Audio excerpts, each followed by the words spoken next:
What's going on, guys? Welcome back to Urban Haunts on Blood Moon Paranormal. Urban Haunts is a series where we go to different towns or cities around the U.S. and we kind of just go through the haunted places that are reported to be in them. Today we're in Naperville, Illinois, and we're going to hit 6 of the most haunted places in Naperville. These are just reports that I've been given and places that I've heard about being haunted. So if you're like, no, I live there, or no, I've been there before, it's not haunted, don't kill me in the comments. Just urban legends and reported hauntings. So without further ado, let's get into the episode.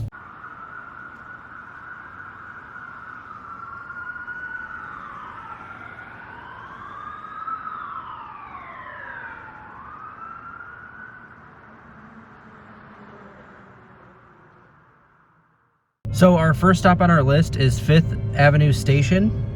This is a large building right here. It is luxury lofts, and there's some businesses on the first floor, it looks like. It was originally built in the 1890s as Kroller Furniture Company. It eventually closed down in 1974 because there was tons of accidents that happened inside the factory, and it just wasn't doing as good as it used to do. So they turned it into luxury lofts so that way people can live in them. Obviously businesses on the first floor, as you can see. But yeah, this building is reported to be haunted just because of the accidents and, you know, the emotions that happen because or during those accidents. So yeah, 5th Avenue Station, luxury lofts. For this next one, I'm also gonna face it this way, only because you could actually see the Kroller factory logo still on the side of the building. It says Kroller MPG, it looks like, company, world's largest furniture manufacturer, which I thought was super cool. And the fact that the next stop on our list is literally right like kitty corner to it. So this one is actually the 1946 Naperville train crash. On April 25th of 1946, an exposition train rammed into an advanced flyer train. The advanced flyer actually made a stop to check gears, and they didn't signal or warn anybody that they were stopping. And that mistake ended up costing the lives of 45 people. And it happened right on these tracks right there here. I might be able to show you a picture, what it looked like right on the screen right now, just to give you an idea of how messed up this really was, because it was it was quite the mistake, and it cost a lot of people's lives. So they say this is haunted by the people who lost their lives that day, obviously, because that's the only thing that really happened here. But yeah, let's get going to our next stop. So this next one is actually called St. Peter's and Paul Church. This might sound familiar because we actually did a graveyard shift at the cemetery that this church is linked to. So the original church that was here was built in 1866, but in 1922 it actually burnt down to the ground, and it was gone, like absolutely demolished because of this fire, and it's known as the worst fire in Naperville history. In 1966 they finally finished building the new church that now sits here, and this church is massive. I mean, look at it. It's absolutely beautiful, absolutely massive. The architecture is gorgeous.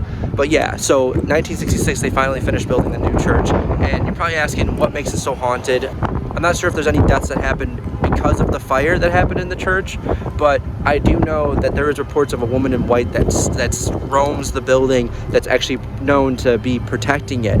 That's what they say, at least. It's one of those urban legend ones that I was talking about. So if you're watching this, please don't kill me in the comments about this one. Just an urban legend. Our next stop is Quigley Irish Bar, and this bar actually resides in the old Jefferson Hill building, which was built in 1845. It used to be a house that people would reside in, including the mayor, in the early 1900s. When they finally turned it into a pub and bar, they imported items from Ireland to make sure that it's authentic, and today it's just that, an Irish pub. Now, what's it haunted by?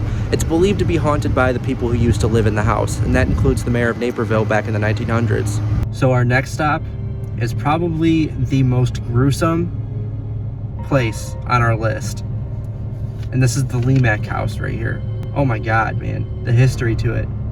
It's short, but it's like I said, the most gruesome on the list. In 1999, a woman named Marilyn Lemack killed her 3 children in this house. They were 7, 6, and 3. She went to jail for a very long time, but yeah, she killed 3 children in this house, her own children. In 2008, the house was donated to North Central College, and now they use it for, I believe, like dorms and stuff. Knowing that a woman killed her children inside of this house gives me absolute chills.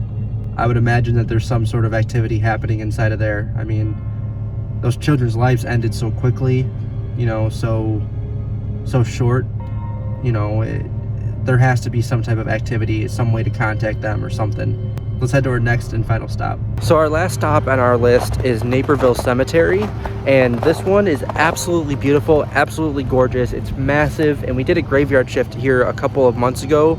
I think it was actually the season finale for season 2 of the graveyard shift. I'll put the card right up here so you guys can check that out. But this cemetery, I love it here so much. It's got some beautiful graves. It dates back to 1842. So it dates back pretty far. I'm pretty sure it dates back, you know, along with the Civil War. So there might be some Civil War graves here. I'm not too positive about that. The main focus here is the fact that there is a grave here from a soldier that was in the Revolutionary War. So, I mean, that right there is pretty impressive, especially for Illinois.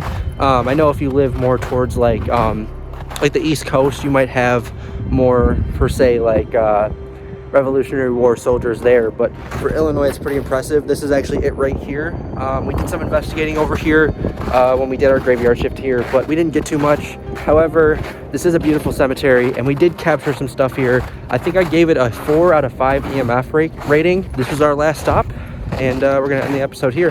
I hope you enjoyed this episode of Urban Haunts. If you did, please give us a like. Comment down below if we missed any in Naperville, and comment down below if you want us to go to like another town or city. Just say whatever town or city down there, and we'll try to make it happen. Anyways, please give us a like and subscribe for more. We'll see you on the next one.